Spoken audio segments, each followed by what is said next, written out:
So with the window installed and taped and squared, we're ready to do our exterior batten detail. So this would be the trim around the window. It's 1 inch thick. The material is an LP Smart Panel product, Smart Start Batten, they call it. It's a wood product, but it's composite. It's glued together. It comes pre-primed. We've put 1 quick coat of white paint, which is the finishing coat on. Actually, there might be 2 coats on here. That just later on, once the nails are all in and everything, we can fill the nail holes and put 1 quick coat of paint on to neaten it up and finish it. So it's nice to get the edges done first.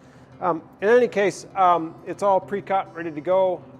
We just did that ahead of time. You'll notice on the back side, we did run a planer on it just quickly, just a hand planer, power planer, just a little bit of, put a little bit of relief here, because remember that nailing flange is underneath this tape, so this is not exactly smooth here. You tend to get just a little bit better finish that way. It's a little bit quicker. There's other ways to do it, but this is just the way I prefer to do it.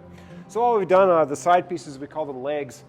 We just put them even at the top, grab a scrap piece at the bottom, and that's how we get our measurement and cut those on the saw. So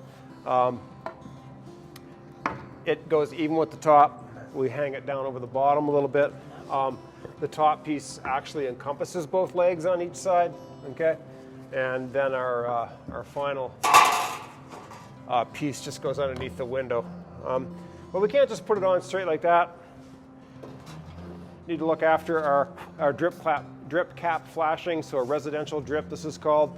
It needs to extend, I believe it's 10 millimeters, minimum 5-degree roll off the outside. And also our local building code wants these end dams on here. What this does is it captures the water in there, so we'll show you how to bend those in a couple of minutes.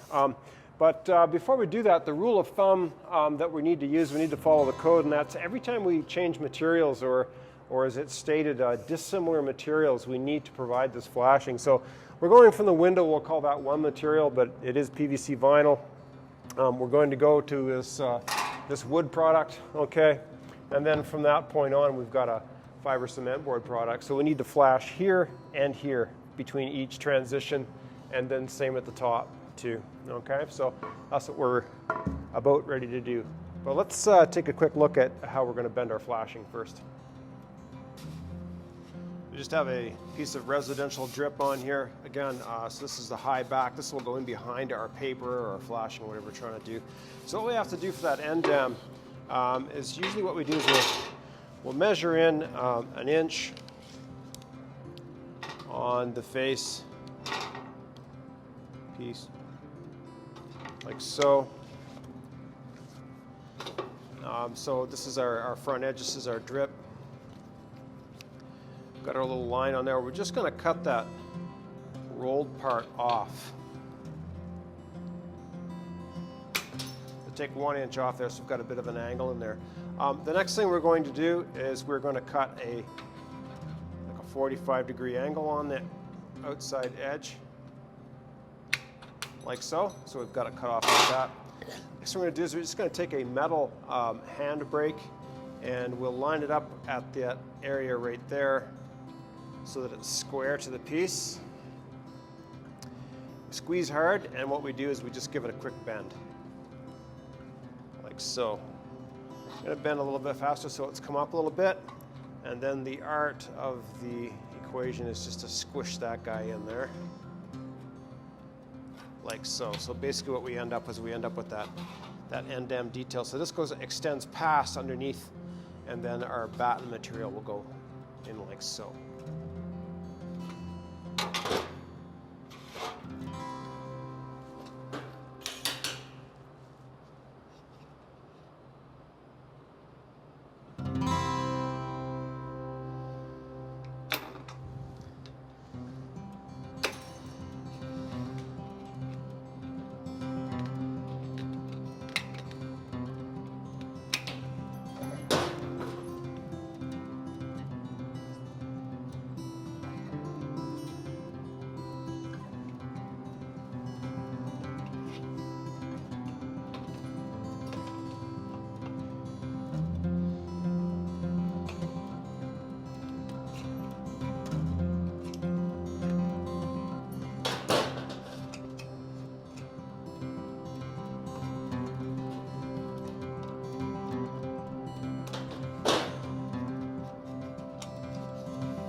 Okay, we'll start with our side pieces, or legs as we call them. We'll make sure we get our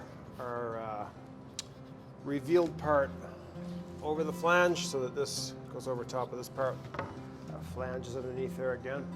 We're going to use a 15 gauge nailer, 2-inch exterior finish type nail in there. So again, we'll just get up roughly to the top where we want it to go. Going to use this bottom piece as a guide.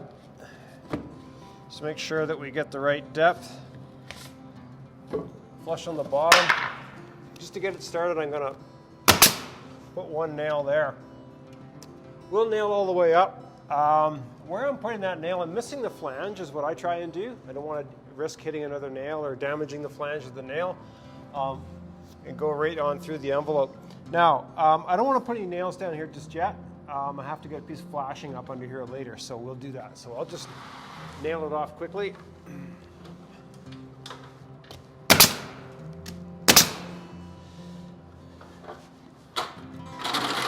Right, same thing on the other side. Getting our relieved edge to the outside.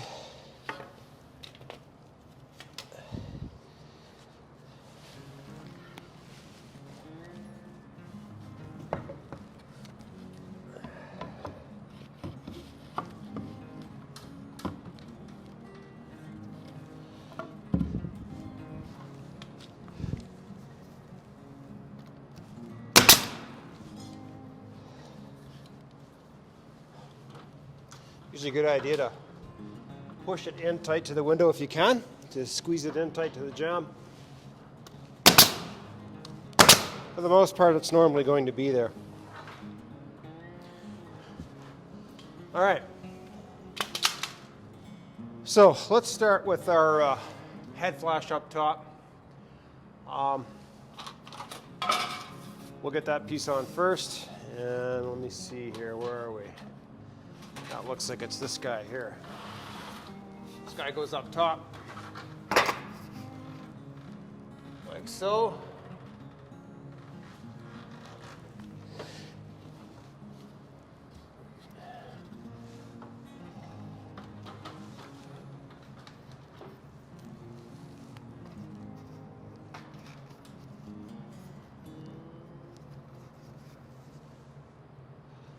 Like so.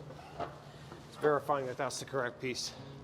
Now, if you recall, when we put the window in before, we talked about we should probably make sure that we take care of that lap. So what we're going to do is we're going to double lap it just to be sure. We're going to get a piece of Tyvek. You stick it up underneath that piece we've got there now, so it comes on top of that piece of flashing.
So what we've done there, a piece of flashing over top of our piece of drip cap up underneath there, just to make sure if anything gets behind this, it'll hit this and it won't get behind there. Even though we've got that peel and stick membrane underneath there, so we're really making sure we get nothing in it. Now I just center our top batten on top. And just insert a couple nails to hold that guy on there. We're going to go right through the flashing this time.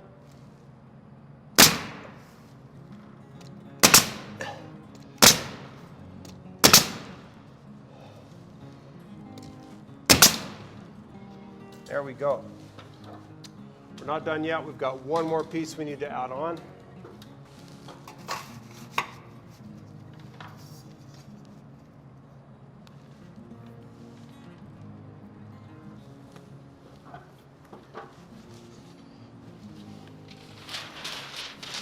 Use and then one more piece to make sure that we've got everything lapped the correct way.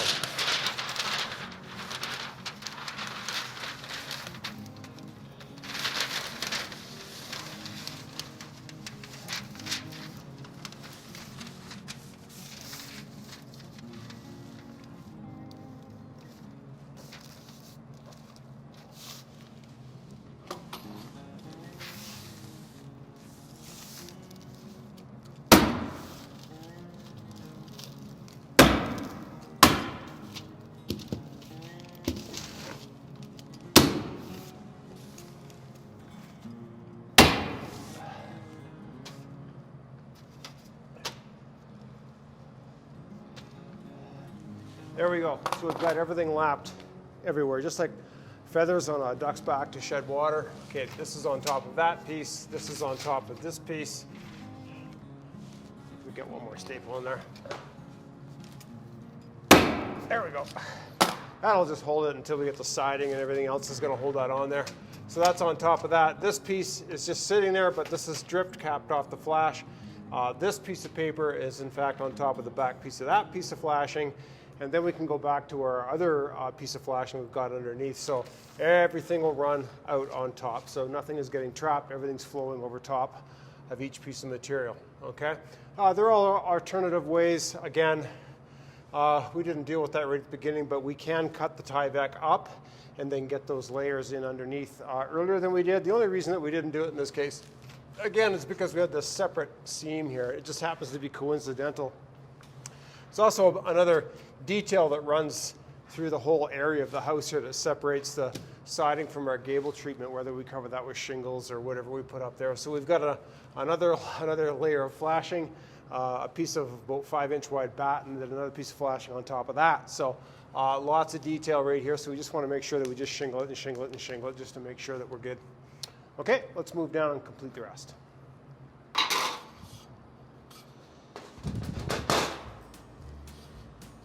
All right, so this time what we're going to do is we need to get a piece of reverse drip. So this is just a piece of the same material, just bent a little bit differently. You can see the difference if we compare the two. This one's designed to go up in behind something, okay? Well, actually, this guy's going to go up in here in a minute. That's why we didn't nail that incidentally, so we could slip that up there. This guy, you can see, goes down in behind something. Now, this doesn't go, usually what I like to do here is I like to put this guy in first.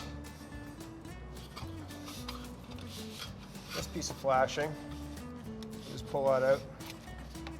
I'm going to make sure that you clear the lower part of that flange on there, okay? So you can see we've pre-bent our end dam. What that does is it keeps any water to this area. Our siding will come around and notch around all that later, okay? And then one thing that we need to do is make sure that's going to fit in there. When I cut it, we didn't have these in place, so sometimes it just needs to be trimmed a little bit. So we'll just take a little bit off with our handy dandy snips. There we go.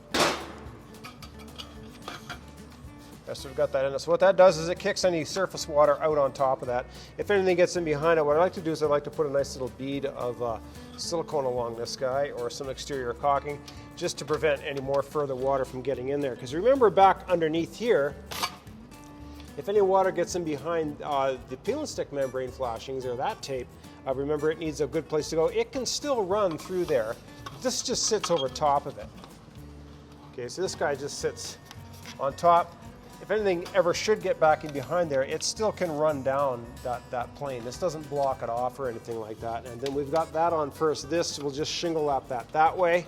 In case anything happens to get this way, it comes in behind here, hits this, and goes down. So we're always thinking about how that whole system's going to work.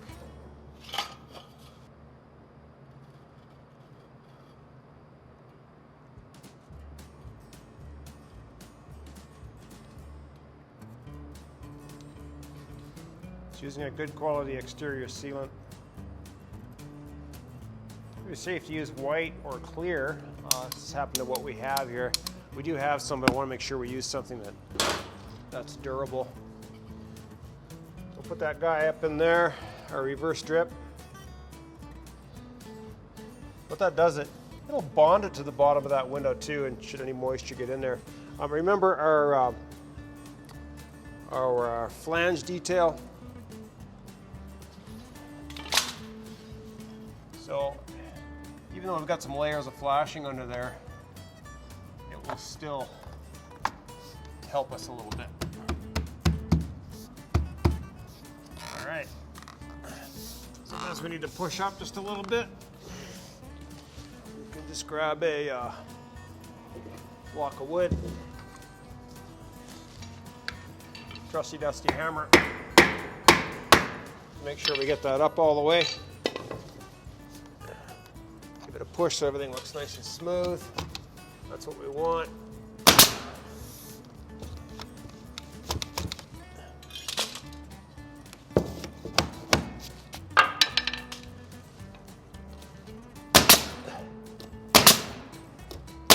And voila, we can go back and we can complete our legs.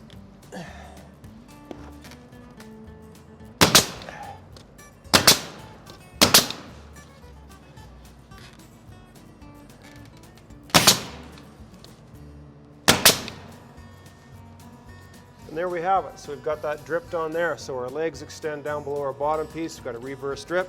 We've got it sealed across there. We've got this piece of drip, and we'll transition to our siding. And then on top. So that's basically how we take care of it.